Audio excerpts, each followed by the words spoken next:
বিধানসভাতে আজকে এক ভাইরাল হচ্ছে তাক লাগানোর মতন তৃণমূলরা অভিযোগ করছে পুলিশ তুলা তুলছে। তৃণমূলের কথা পুলিশ আর শুনছে না বলে ভাঙড় থানার পুলিশ আজকে কি তারা বাধ্য হলো ছাত্র পয়সা তৃণমূলের পুলিশের বিরুদ্ধে মুখ খুলতে?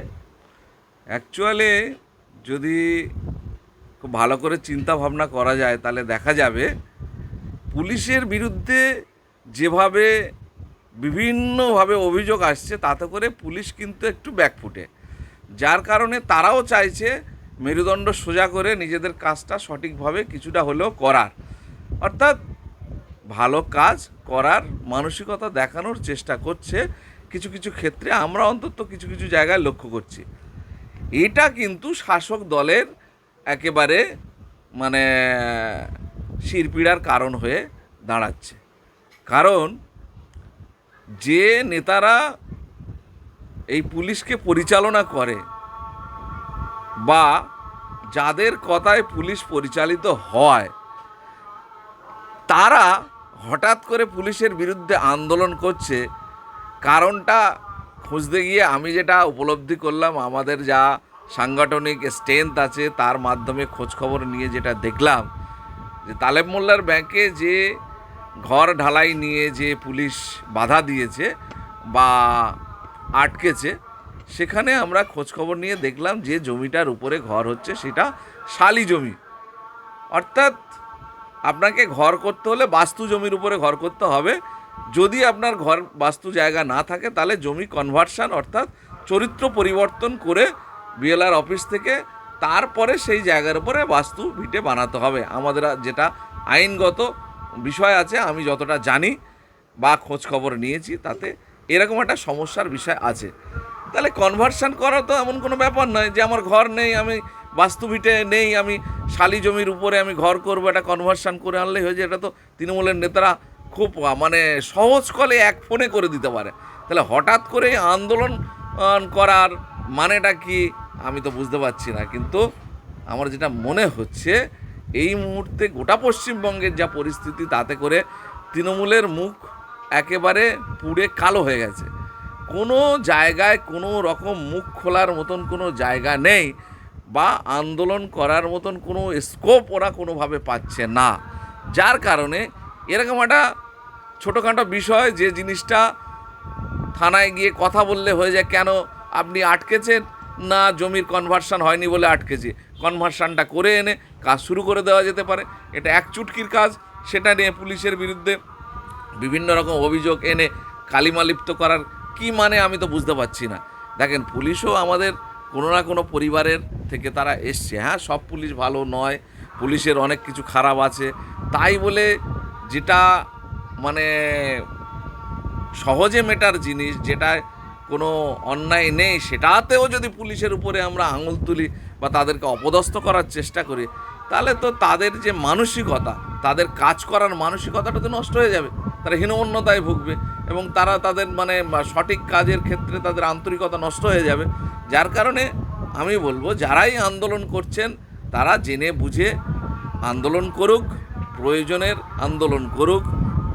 অহেতুক কোনো বিষয় নিয়ে বিভ্রান্ত করার জন্য, সমাজকে বিভ্রান্ত করা, মানুষকে বিভ্রান্ত করা, পুলিশ প্রশাসনকে বিভ্রান্ত করা, এটা আমরা কোনোদিনই পক্ষপাতী নই।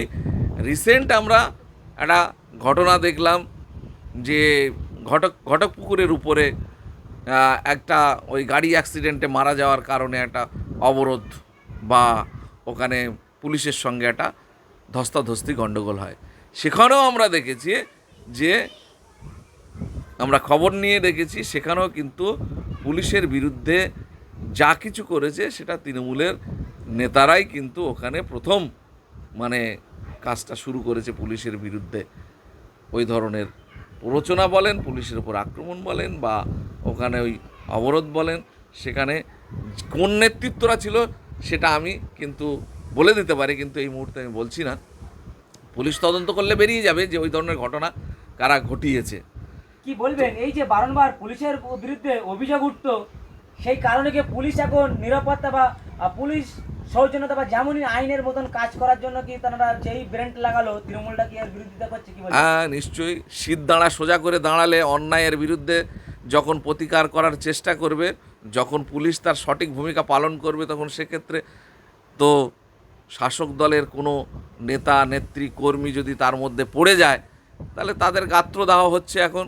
কারণ পুলিশ আর সে মাথা হ্যাট করে যদি তাদের কথাটা মেনে নিয়ে ওখানে সব কিছু করতো তাহলে তাদের এই ভূমিকায় দেখা যেত না। তাহলে পুলিশ শুধু শাসক দলের তাবেদারি করবে, এই মানসিকতা যদি শাসক দলের থাকে তাহলে তো শান্তির পরিবেশ, সুস্থ পশ্চিমবঙ্গ কোনোদিনই শান্তিপূর্ণভাবে পরিচালিত হবে না। তৃণমূলের কথা পুলিশ কি তাহলে তৃণমূলের কথা শুনছে না বলে সেই ভয়েকে তৃণমূলরা আজকে দেখলাম যে আন্দোলন সকাল থেকে আন্দোলন করছিল তৃণমূলরা, কি দাবি আপনার আইএসএফ নেতা হিসেবে? আমি তো বলবো সাধারণ মানুষকে যেমন বলবো এবং তৃণমূলের যারা নেতৃত্ব দিচ্ছে তাদেরকেও বলবো যে অকারণে আন্দোলন করে মানুষের ফুটেজ খাওয়ার চেষ্টা করার বৃথা প্রচেষ্টা না করাই ভালো। তাতে কিন্তু সমাজ বিভ্রান্ত হবে, পুলিশ প্রশাসনও বিভ্রান্ত হবে যে অকারণে আমরা যে অন্যায় করে নিই সেই অন্যায়ের আমার ফল যদি ভোগ করতে হয় তাহলে তাদের মনোবল নষ্ট হবে। তবে পুলিশ প্রশাসনকে বলবো তাদেরও সঠিকভাবে কাজ করা উচিত, নিরপেক্ষ দৃষ্টিভঙ্গি নিয়ে কাজ করা উচিত এবং দলমত নির্বিশেষে তাদের দায়িত্ব পালন করা উচিত। তবেই কিন্তু তাদের সম্মান সমাজে বাড়বে, গ্রহণযোগ্যতাও বাড়বে। এই যে দিকে দিকে তৃণমূলটা আন্দোলন করছে পুলিশের বিরুদ্ধে, একটা আতঙ্ক সৃষ্টি হচ্ছে না ভাঙড় বিধানসভাতে? কি দাবি জানাবেন আইএসএফের পক্ষ থেকে? আমি এই দাবি জানাবো যে শান্তিপূর্ণ পরিবেশ বজায় রাখার জন্য দলমত নির্বিশেষে প্রশাসন তার সঠিক দায়িত্ব পালন করুক। এখানে রং দেখে, কালার দেখে, দল দেখে যেন না চলে।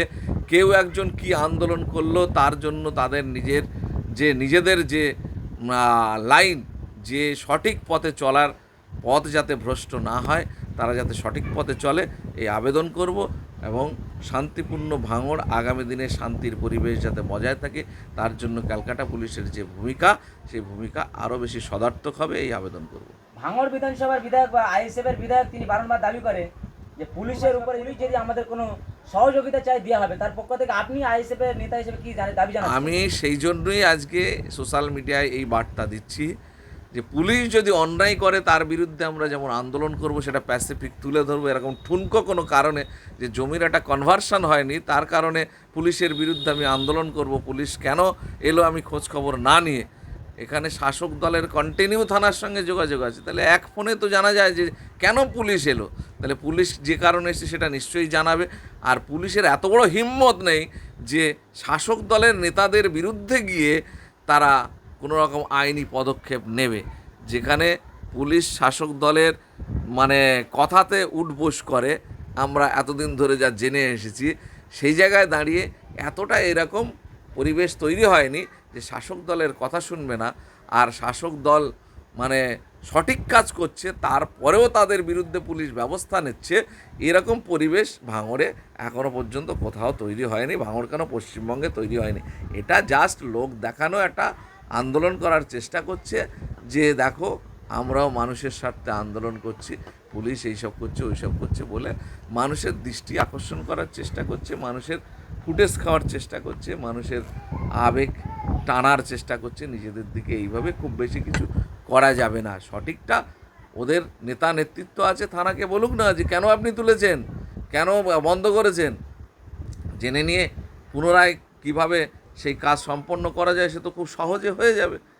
আন্দোলন কখন হয়?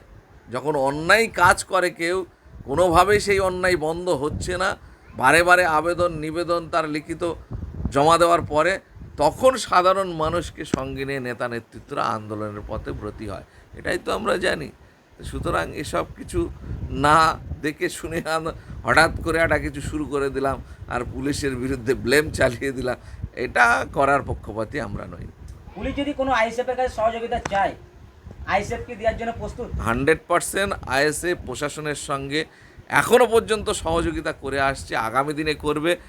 সঠিকটা অন্যায়ের বিরুদ্ধে ন্যায় প্রতিষ্ঠার জন্য যত রকম সহযোগিতা লাগবে আইএসএফের চেয়ারম্যান এবং আমাদের দলের প্রতিটি কর্মী সমর্থক নেতৃত্ব প্রস্তুত আছে প্রশাসনকে আন্তরিকভাবে সহযোগিতা করার জন্য। প্রশাসন তার সঠিক ন্যায় নীতি রূপায়ণের ক্ষেত্রে তার মেরুদণ্ড সোজা রাখার জন্য যত রকম সহযোগিতা লাগবে আমরা করব। কিন্তু অন্যায়ের বিরুদ্ধে আমরা প্রয়োজনে পুলিশের বিরুদ্ধে আন্দোলন করতেও পিছপা হব না যদি পুলিশ কোথাও অন্যায় করে।